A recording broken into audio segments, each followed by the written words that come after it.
And after a vote on a $1.2 trillion spending package, Congresswoman Marjorie Taylor Greene filed a motion to oust House Speaker Mike Johnson. And this comes just months after that really messy ouster of former House Speaker Kevin McCarthy. What do you make of this? There's a phrase that we used growing up in the South, dumber than a box of rocks. And this is dumber than a box of rocks.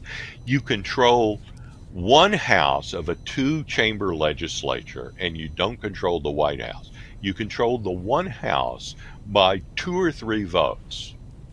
And you decide, yes, I have the leverage to block. I have the leverage to block.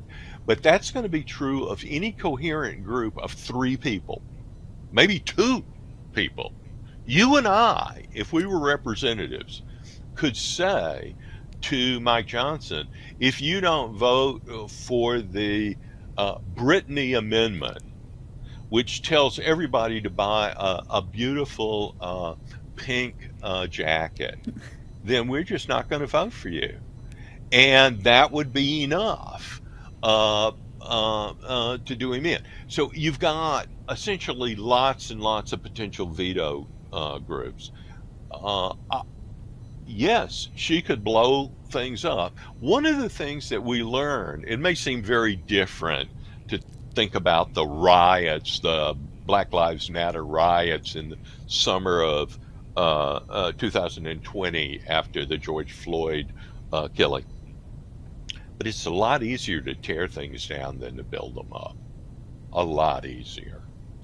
And Marjorie Taylor Greene, who nobody has ever considered a fountain of good judgment, has now sort of laid down a marker. Now, she has not said that she's going to bring it to a vote. She's just decided to sort of light a fire under Speaker Johnson. But I don't see how she could possibly get a speaker who was more favorable to her ideological position than him. It's just chaos, and it makes the Republicans look bad, and they know it. They have a real chance of winning the Senate, but they could blow the House. What do you think this says then about the current state of the GOP, that just a few people on the right, usually they're far right, more firebrands in their party, are essentially trying to hold Speaker Johnson hostage here? I mean, we saw this play out in the fall. We're seeing it play out again. Speaker Johnson is more conservative than Kevin McCarthy, seemingly. So what does this all mean for the state of the Republican Party? One of the things it tells me is how competent Nancy Pelosi was in running her party. She didn't have a large majority. She had only 3 or 4 votes. But you never saw AOC and the squad breaking off from key votes. She especially was in public. There wasn't this sense of public breaking off in the party, going against your party. She would have neutered them. She would have cut them off at the knees, if not higher. They would have looked like that Black Knight in Monty Python and the Holy Grail. They would have kept saying, it's merely a flesh wound, but they'd be bleeding to death. The problem is, it's been harder to do that among Republicans.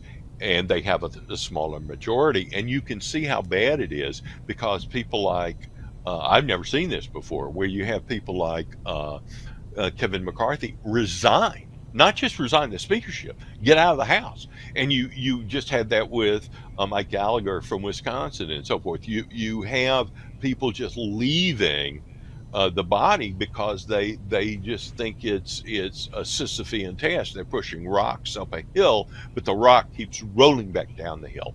And I think that sensible people in the party would say that the single most important thing that we have to do is show that if you hand us the power, we will be able to govern in a way that benefits you, the American people. And I think that the Republicans have not been able to do that in the House. I think that Donald Trump is in a much better position to do that in running for president.